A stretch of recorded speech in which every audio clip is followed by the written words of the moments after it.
Perfecto. Listo. Entonces están conectando las personas.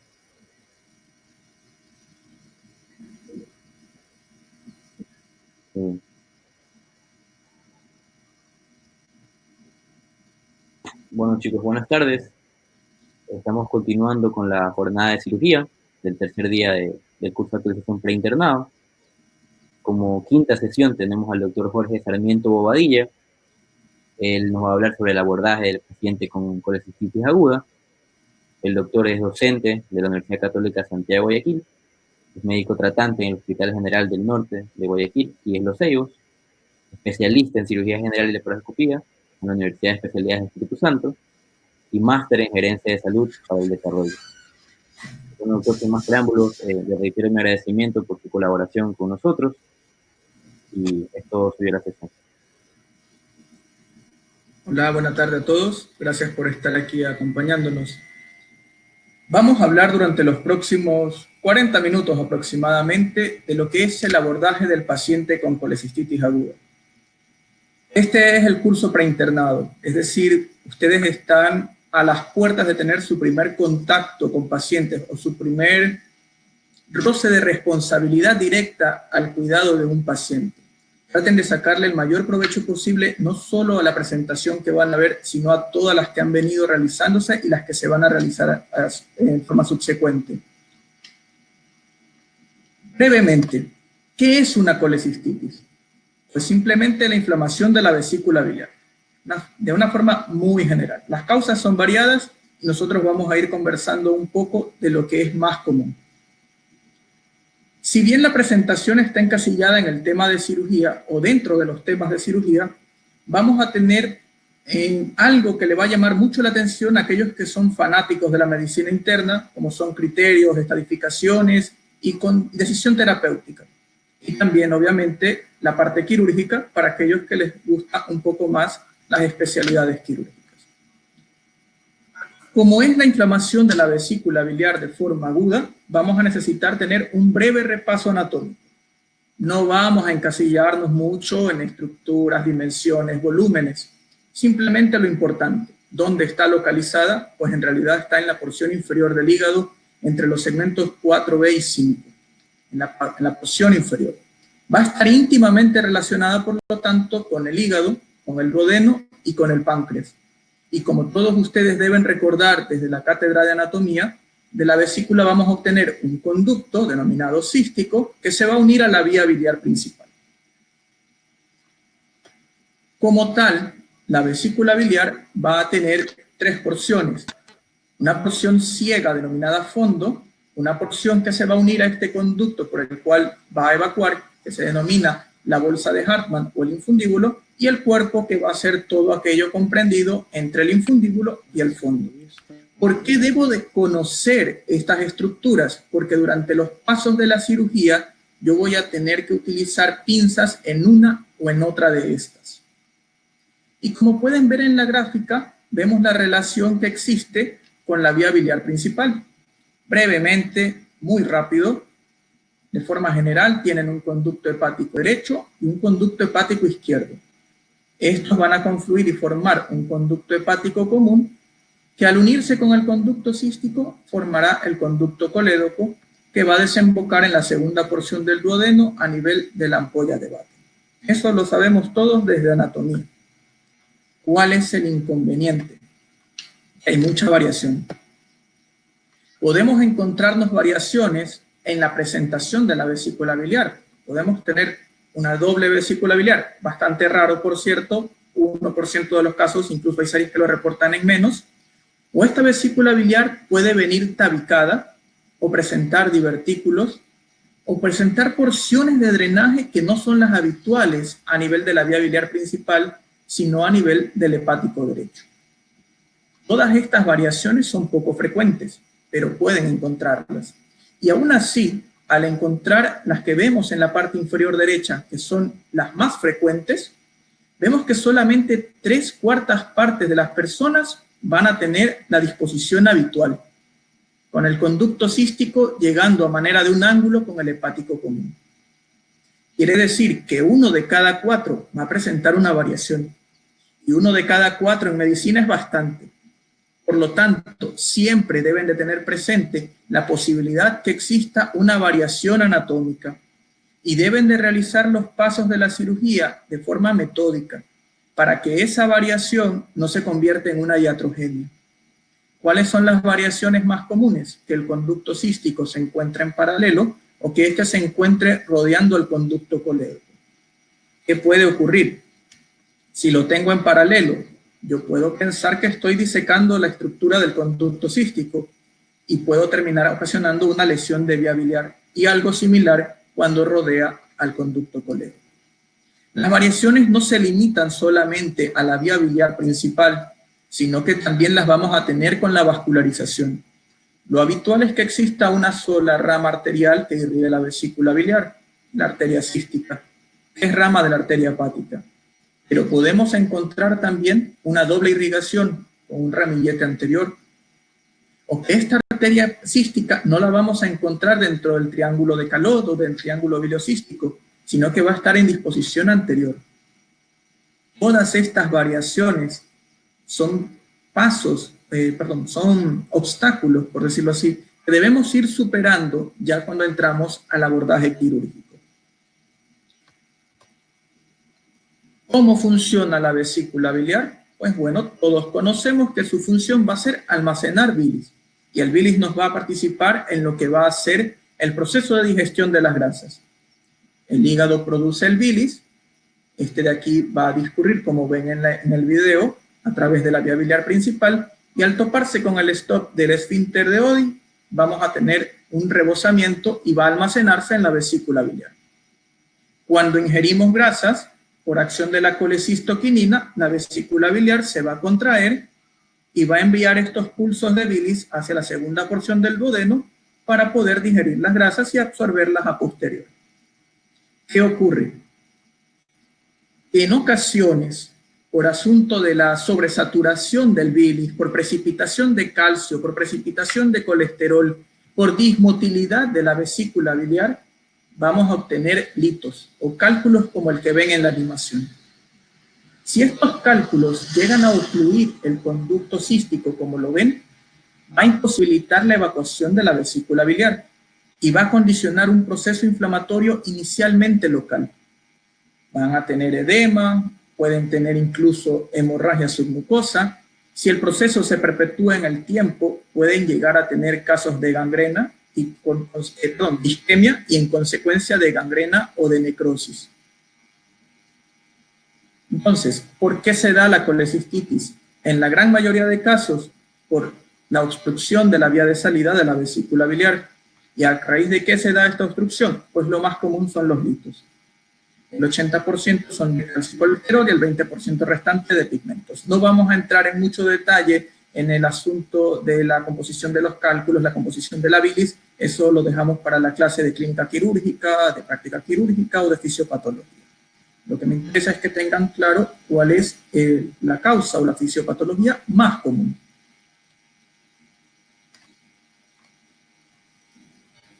Bueno, ¿por qué debemos estudiar la colecistitis aguda?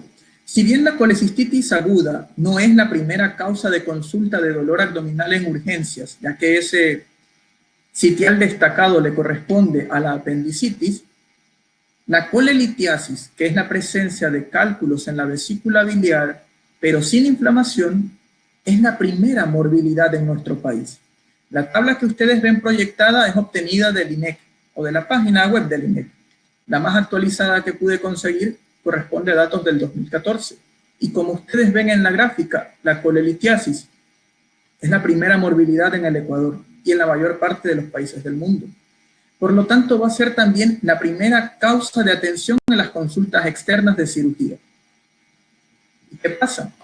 Que del 3 al 5% de estos pacientes que tienen colelitiasis, en algún momento van a desarrollar colecistitis aguda. 3 a 5% es bastante. Es decir, es una enfermedad que ustedes la van a topar con relativa frecuencia durante su internado como un motivo de consulta. Bueno, ¿y cómo se presenta un paciente con colecistitis aguda? Los síntomas clínicos que van a encontrar en cualquier libro van a ser el dolor, la sensibilidad a la palpación del cuadrante superior derecho, náuseas, vómitos y alza térmica. Es la presentación clásica. Esto fue tomado de Saviston, que es un tratado de cirugía de consulta bastante frecuente. Y viene otra pregunta. ¿Cómo la diagnostico? Hasta hace unos años, hasta hace unos 30 años, nosotros nos valíamos mucho de la actividad empírica, de la experiencia. Por ahí todos ustedes deben de recordar el signo de Murphy, el apnea dolorosa a la inspiración profunda. Pero el signo de Murphy para colecistitis aguda tiene una sensibilidad que no supera el 20%.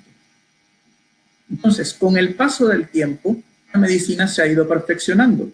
Y es así como llegan las guías de práctica clínica. Y para la colecistitis aguda, quien da las normativas es la guía de Tokio. Es un consenso internacional que inicialmente se creó en el año 2007. Se modificaron los postulados 6 años después, en el 2013, y la última actualización es la del 2018. Y esto es sobre lo cual se va a centrar nuestra presentación. ¿Cómo diagnostico el paciente con colecistitis aguda? Pues con los criterios de Tokio. Los criterios que ustedes ven proyectados en este momento inicialmente fueron creados en el año 2013 y fueron tan eficientes, llegando a tener una sensibilidad del 94%, que al reunirse nuevamente este consenso en el 2018, decidió mantenerlos, reafirmarlos. Y vamos a encontrar 3 subgrupos de criterios o 3 conglomerados de criterios. Signos locales de inflamación, signos sistémicos de inflamación y el hallazgo de imágenes. Signos locales, el clásico signo de Murphy, pero que va a estar solamente en torno a una cuarta parte de los pacientes. Dolor en el cuadrante superior derecho, sensación de masa en el cuadrante superior derecho e incluso resistencia a la palpación profunda del cuadrante superior derecho. Todos estos los vamos a encasillar como signos de inflamación local. Con respecto a los signos de inflamación sistémica, aumento en el conteo de glóbulos blancos, incremento en reactantes de fase aguda como la PCR y la presencia de fiebre. Si nosotros llegamos a tener un criterio A, que es la inflamación, el signo de inflamación local, y un criterio B, que es el signo de inflamación sistémica, podemos sospechar el diagnóstico de colecistitis aguda. Pero para confirmarlo, vamos a necesitar el criterio C. Y el criterio C va a ser una imagen característica de colecistitis aguda. Y el examen que va a tener el mejor acceso, la mejor sensibilidad, va a ser la ecosonografía. Estudios de colangioresonancia magnética son muy buenos, incluso puede superar la sensibilidad de una ecosonografía, pero es mucho más costoso y no todos los hospitales lo tienen. Un eco hay en todos lados. ¿Cuáles van a ser estos hallazgos de imágenes que me van a sugerir a mí una colecistitis aguda? Que la pared de la vesícula esté edematizada, el grosor supere los 3 milímetros, es decir, hasta 3 milímetros lo consideraré normal. Que pueda encontrar líquido alrededor de la vesícula biliar, como el que ustedes ven acá, estas áreas hipo. Y también van a encontrar ustedes, en casos extremos, un signo de riel en la pared, que va a representar gas en la pared de la vesícula biliar. Se va a presentar con más frecuencia en aquellos pacientes que tienen cuadros de colecistitis gangrenada. Y si la causa de este proceso es un cálculo o un lito, vamos a encontrar el respectivo cálculo. También puede existir casos de colecistitis alitiásica, que se da por dismotilidad de la vesícula biliar. Y es bastante común que se presente esto en pacientes que están en ayuno prolongado, sobre todo en las unidades de cuidados intensivos. Bueno, con lo que acaban de ver proyectado ya lo pueden diagnosticar. ¿Cuál es el siguiente paso? Pues determinar el grado, qué tan severo es. Y las colecistitis las vamos a gradar desde el 1 hasta el 3, o el leve, el moderado y el severo. ¿Cuándo la voy a considerar leve? Pues es bastante fácil, cuando no es moderada y tampoco es severa. ¿Cuándo la voy a considerar moderada? Bueno, voy a tener algunos indicadores.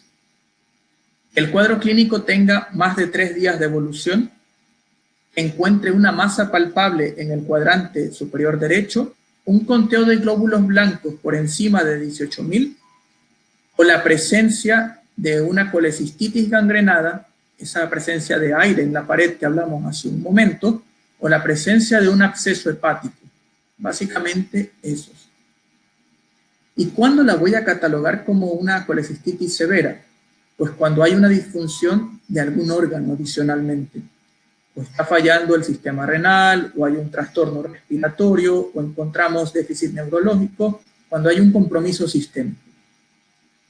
Entonces, colecistitis leve, la que no es moderada y tampoco es severa. Colecistitis moderada, la que va asociada con una sensación de masa en el cuadrante superior derecho, presenta conteo de glóbulos blancos mayor a 18.000, tiene más de 3 días de evolución, está asociada con algún tipo de absceso hepático o con una colecistitis gangrenada. ¿Y cuándo la voy a encasillar como severa? Cuando tiene una repercusión en un sistema. ¿Por qué es importante estadificarla? Porque según esto yo voy a tener un pronóstico y también una decisión terapéutica.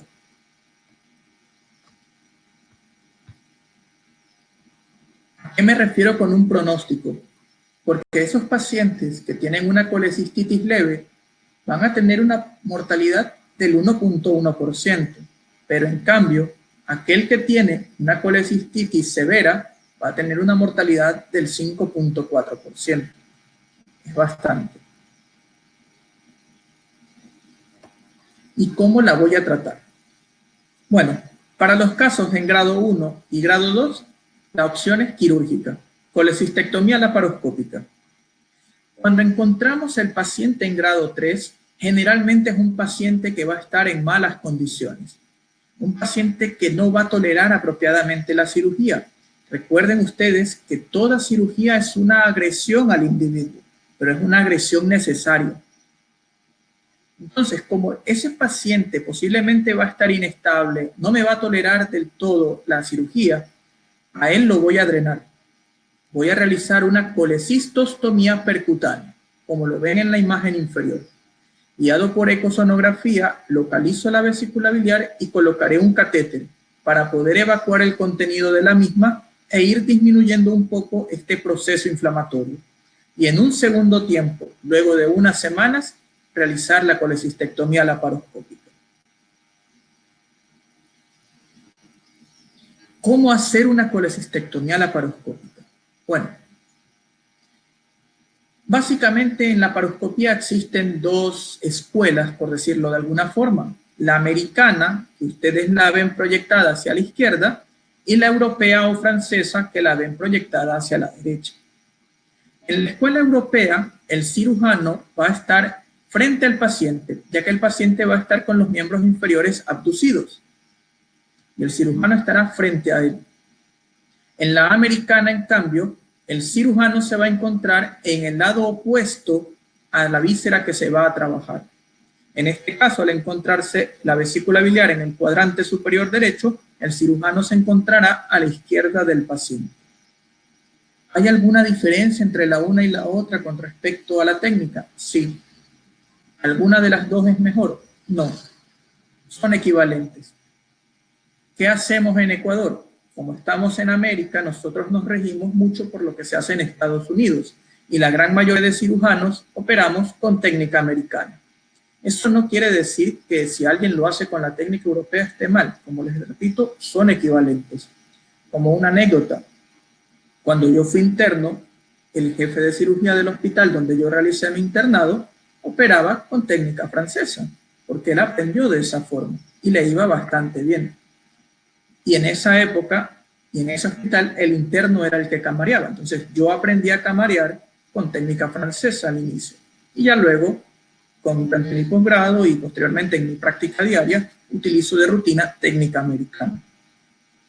Ambas son buenas. Como es una técnica laparoscópica, vamos a realizar pequeñas incisiones para la colocación de instrumentos o de una óptica. Y la técnica de la colecistectomía por laparoscopía incluye 4 puertos de acceso. Un puerto en la región umbilical, donde irá la óptica, que generalmente es de 10 o de 12 milímetros. Un puerto por debajo del apéndice sifoides, que va a servir para una de las pinzas de trabajo, dependiendo del equipo que manejen, puede ser de 5 milímetros, como puede ser de 12 milímetros. Un puerto a nivel de la línea axilar, perdón, la línea media clavicular, por debajo del reborde costal derecho, también de 5 milímetros, y un borde hacia el flanco derecho, también de 5 milímetros. La idea es que sea así. Por el puerto del ombligo va a ir a la óptica y por los otros 3 las pinzas de trabajo. ¿Qué ocurre? Que no siempre se hace todo reglado.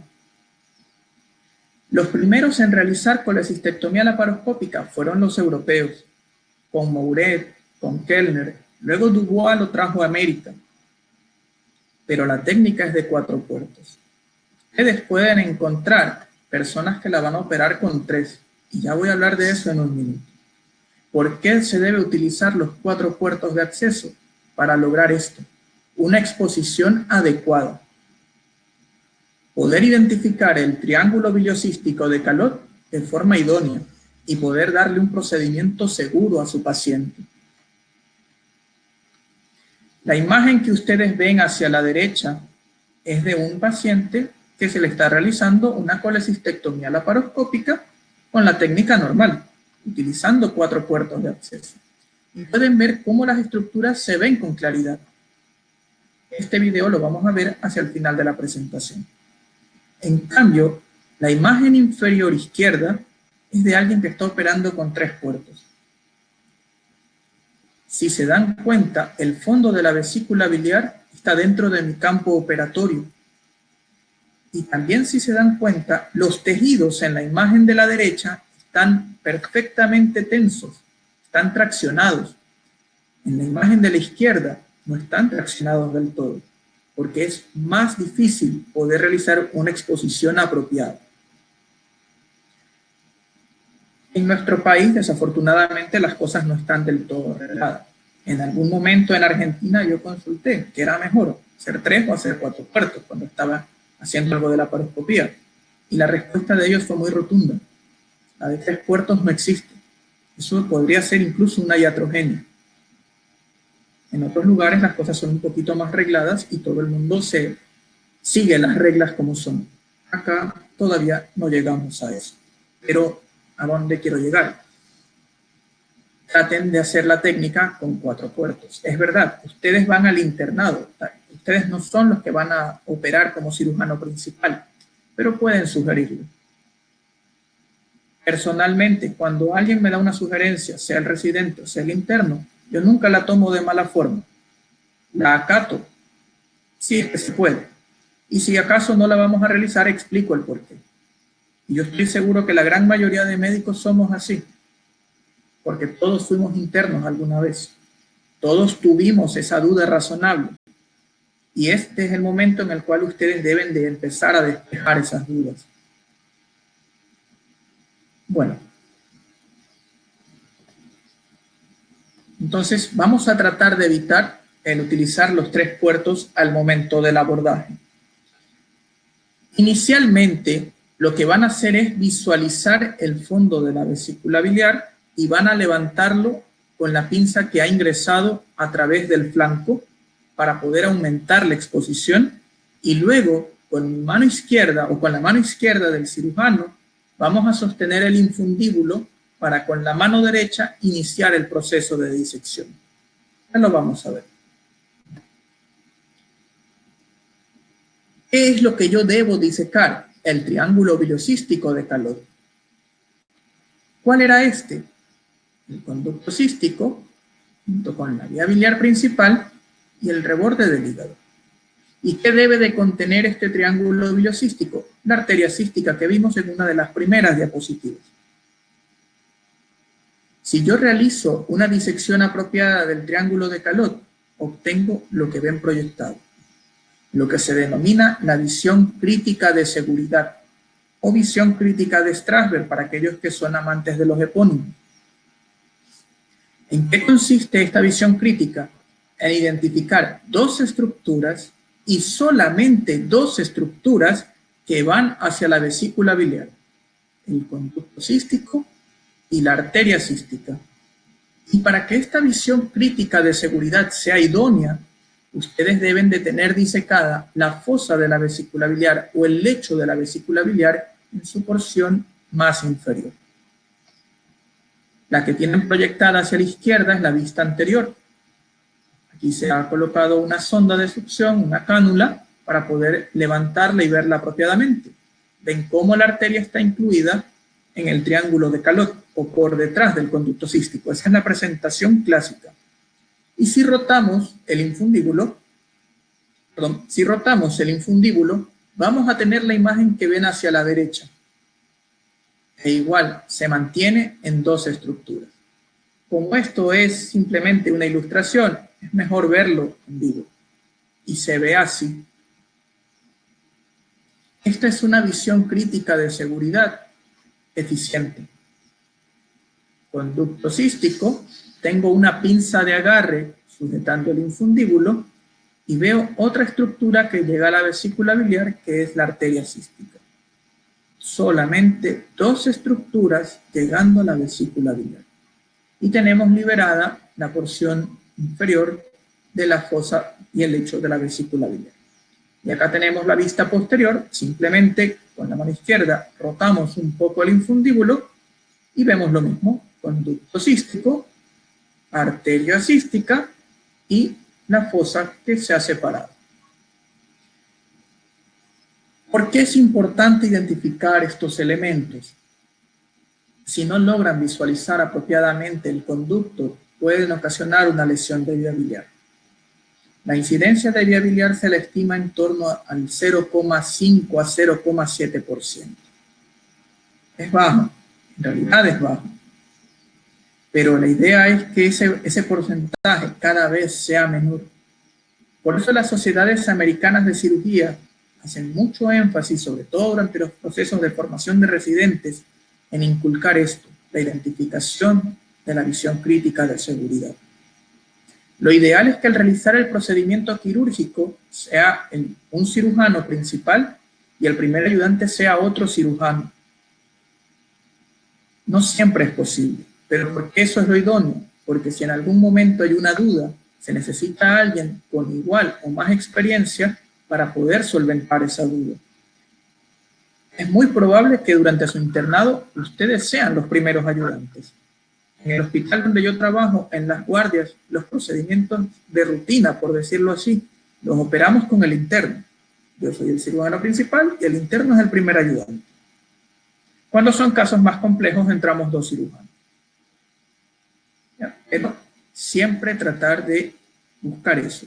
Si ustedes están ayudando en una cirugía, pídanle al cirujano que busque esta visión crítica de seguridad. ¿Qué pasa si no la logro identificar? Bueno, ahí vamos a los procedimientos de rescate. Tengo algunas opciones. Puedo cambiar a cirugía abierta, pero ya voy a hablar de eso en un momento. O puedo seguir por la laparoscopía y hacer tres opciones.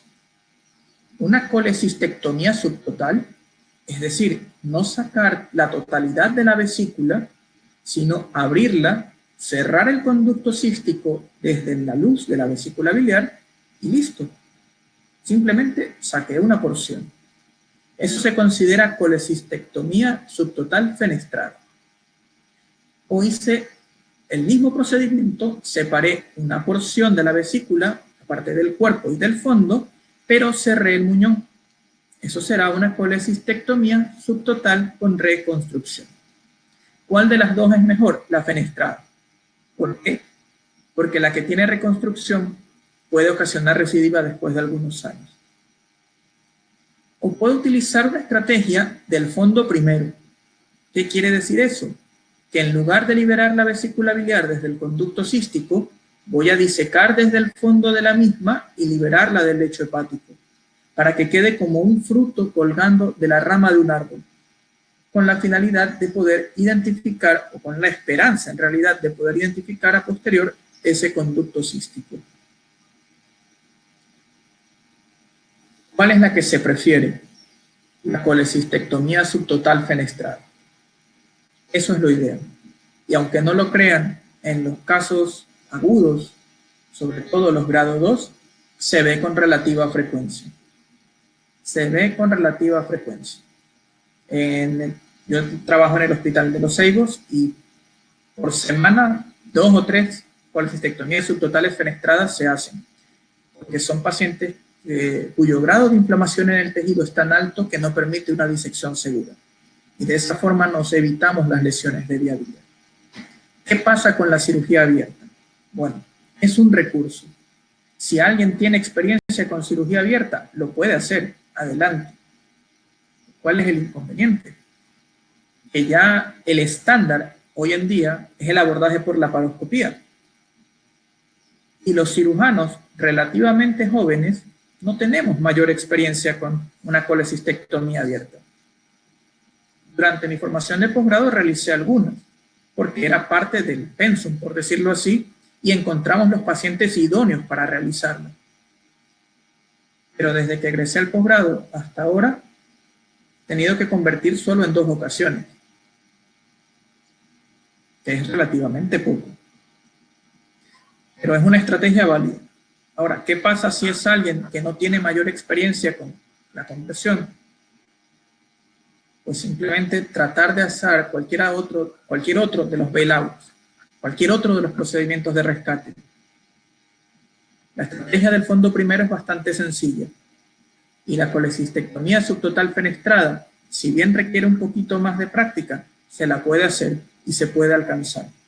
Entonces, siempre vamos a tener un abanico de posibilidades que nos van a permitir darle seguridad al paciente. Ya para ir terminando, vamos a ver una proyección. Está editado, tomará en torno a 5 o 6 minutos. Y vamos a ver cómo es una cirugía en una colecistitis grado 2. Esta fue la más didáctica que encontré. Bueno, colocaron la óptica, panearon, y lo primero que van a hacer es descomprimir la vesícula biliar para que sea mucho más fácil el poderla manipular. Con una de las pinzas de agarre, la que va a estar exteriorizada por el flanco derecho, traccionan el fondo. Y con la otra pinza, ustedes van a traccionar el cuerpo o el infundíbulo, con la finalidad de poder exponer apropiadamente el área del triángulo de calor. Estas son, tenemos el hígado, por acá está el duodeno, y esta zona que va a ser el ligamento hepatoduodenal es donde vamos a iniciar la disección. Quiero que también le pongan un poco de énfasis a la coloración de la vesícula. Una coloración oscura, un tanto negruzca, está gangrenada. Ha perdido su circulación, ha ocasionado isquemia, y ese tejido ya no está viable. Una colecistitis grado 2 de Tokio. Vamos a realizar la disección de este peritoneo visceral y la disección debe ser lo más segura posible. Este es el paso clave. Una apropiada disección con la identificación de la visión crítica de seguridad.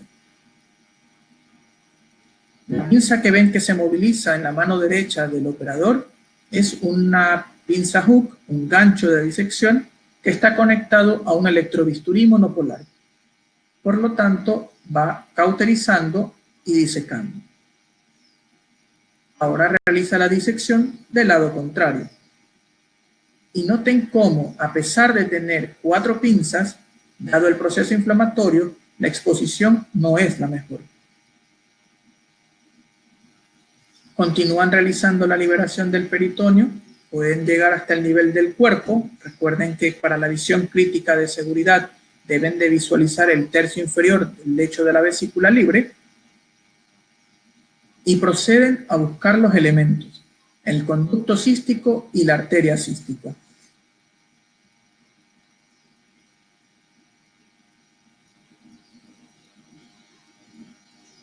Todo lo que ven ustedes que va saliendo, ese líquido, es líquido inflamatorio.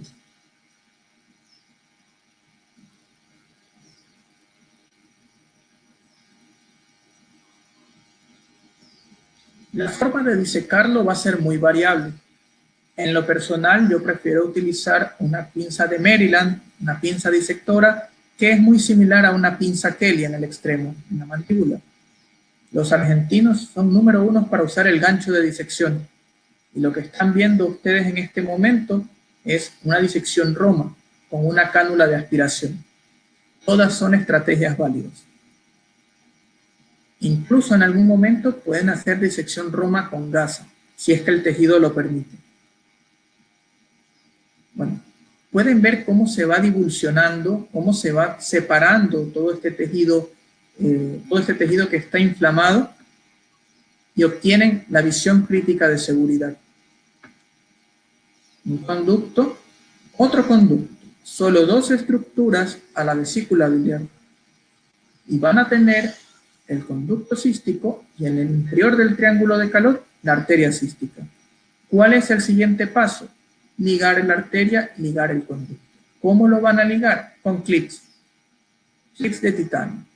Generalmente se colocan dos en el extremo proximal, uno en el distal y se seccionan. Para el conducto cístico se hace algo similar, solo que en este video van a colocar una ligadura de sutura. También es válido, pero pueden utilizar igualmente los clips de titanio o incluso clips de biopolímero. Esos sí son un poquito más difíciles de conseguir en los hospitales, pero algunas clínicas los tienen. Se realiza la lazada y van a bloquear el conducto cístico en su porción distal y luego en su porción proximal.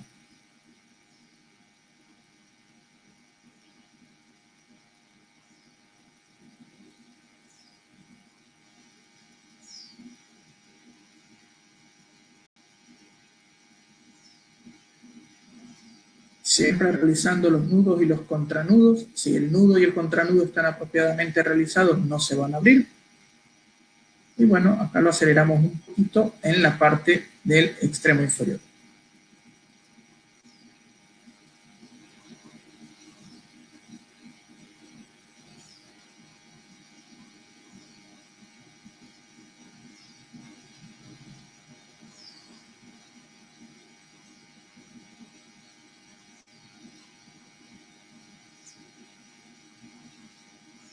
Una vez que han asegurado el extremo proximal y el distal, proceden a cortar el conducto cístico y con eso podemos decir que los pasos más importantes ya están realizados. ¿Qué es lo que hacemos después? Liberamos la vesícula biliar de su lecho. ¿Cómo lo hacemos? Pues con una disección dada por un gancho y con corriente monopolar, como lo ven en este momento. Es un proceso que toma sus minutos, por eso lo hemos acelerado un poco en el video.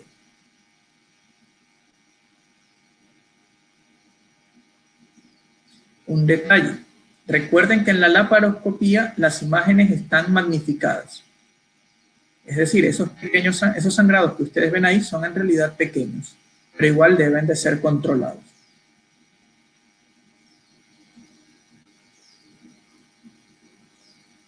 Van a continuar liberando todo el cuerpo y el fondo del lecho de la vesícula, controlando cualquier sangrado que se pueda presentar.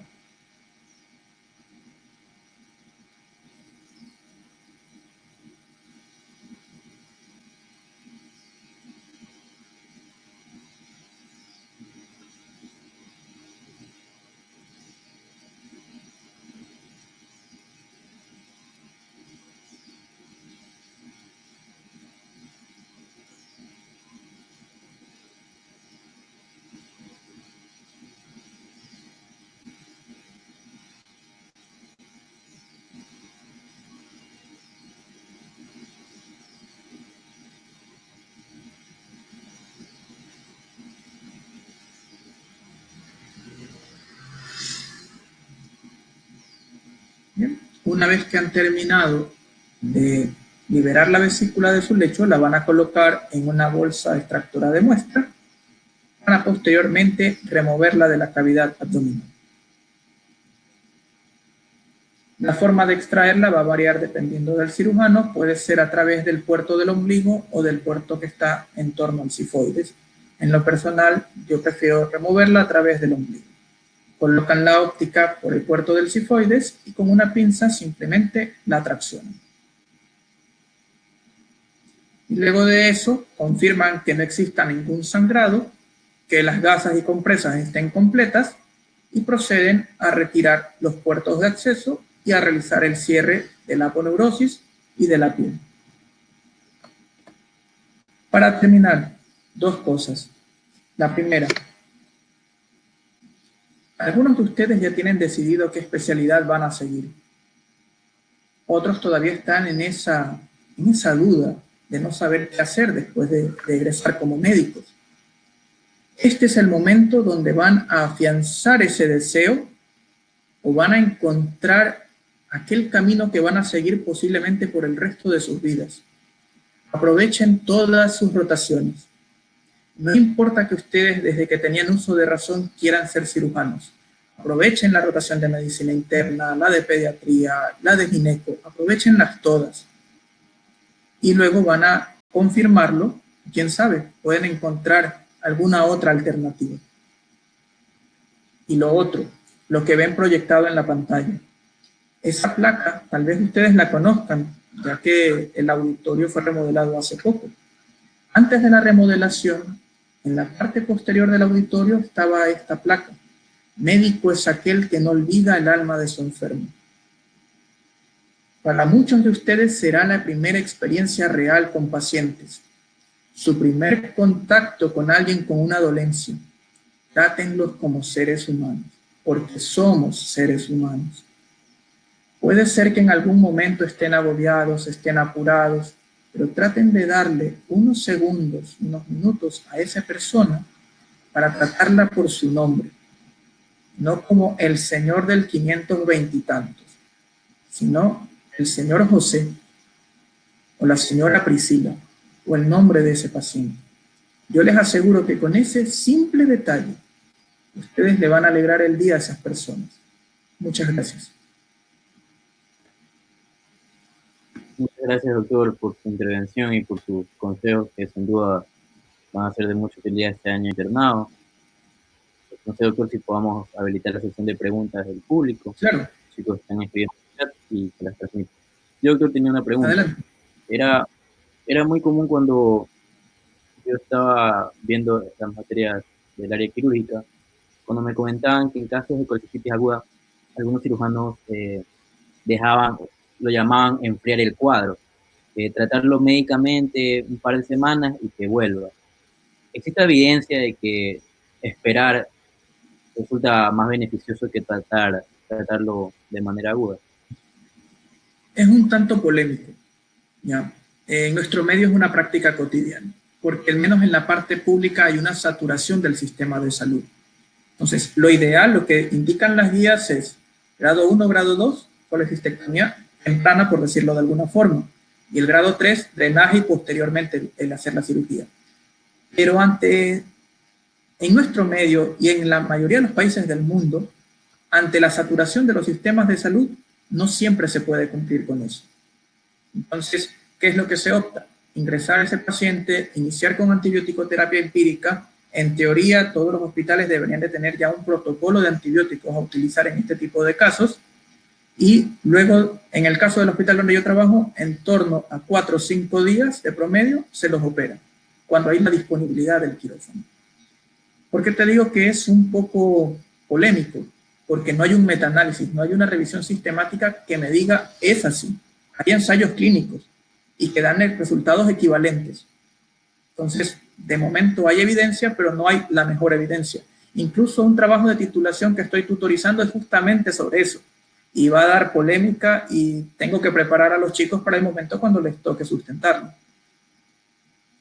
Listo, doctor. Aquí tenemos otra pregunta. María Fernanda pregunta, en el caso de una perforación de la vesícula durante la laparoscopía, ¿qué medidas se debe tomar? No pasa mayor cosa. No importa que se perfore. ¿Ya? Ideal es que no ocurra. Pero si se llega a perforar, no pasa nada. Simplemente aspiramos, lavamos. De ser posible, no irrigamos solución salina, solamente aspiramos. Ya si vemos que se nos dificulta un poco solo con la aspiración, podemos lavar, dejar un drenaje, pero no pasa nada. El elemento clave es identificar el conducto y la arteria, darle seguridad al paciente en ese punto. Si se regó un poquito de bilis, no pasa a mayores. Y si era un empiema, si era pus, lo que había dentro de la vesícula biliar, pues la aspiramos, lavamos y no pasa a mayores. Aquí tengo otra pregunta. ¿Es la perforación vesicular la complicación más común o se presentan otras? ¿Complicación más común de qué? De la colecitis aguda. Puede ocurrir y puede conllevar esto a una peritonitis inicialmente localizada que puede conllevar a una peritonitis generalizada, pero también puede haber repercusión sistémica sin que exista la perforación. Aquí tenemos una pregunta más. En caso de una variación anatómica en la arteria cística, ¿lo mejor es hacer la fenestración? Si identifican la arteria, la pueden clipar con seguridad, la pueden sellar y cortarla con seguridad. El problema es cuando no se identifica. Puede tener la variación anatómica, puede ser una arteria anterior, pero si la identifiqué apropiadamente y logré la visión de seguridad, puedo cortarla de una forma segura. El problema es cuando no alcanzan esa visión crítica de seguridad. Ahí es cuando voy al procedimiento de rescate. Listo. Entonces, chicos, si hay alguna pregunta más que me esté escapando. Primero, bueno, yo les reitero mi agradecimiento por su colaboración con nosotros en esta iniciativa. Y sin duda va a ser de mucha utilidad para nosotros. ¿No? Gracias a ustedes por la invitación. Aprovechen las otras conferencias y aquellos que estén en el hospital de Ceibos, por allá nos vamos a ver. Pasen bien. Cuídense. Un abrazo. Igualmente.